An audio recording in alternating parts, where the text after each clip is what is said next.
കൊട്ടിയൂരമ്പലം കൈലാസമായി, ഭക്തപ്രവാഹത്തിൻ ഗംഗയാറായി. ദക്ഷന്റെ ഹോമത്തിൻ ഭൂമി വിളങ്ങി, ദക്ഷിണ കാശിയെ നമ്മൾ വണങ്ങി.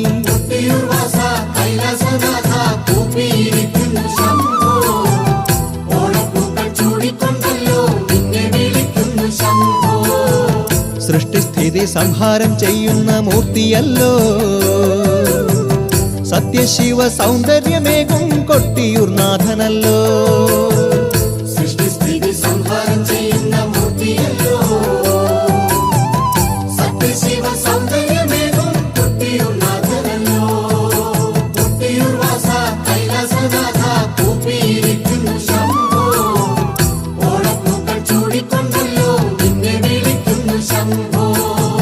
ദക്ഷനാകാലത്തൊരിക്കൽ ദുർഗാദേവിയെ പുത്രിയാക്കിടാൻ ബ്രഹ്മാവിൻ കാരുണ്യത്താലെ നന്നായി തന്നെ തപസ്സും ചെയ്തു.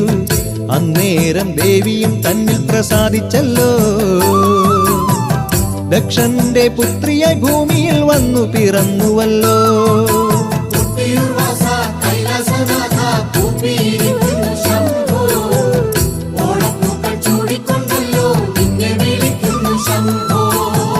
കണ്ണിനു കർപ്പൂരമായവൾ വാണുവല്ലോ, നല്ല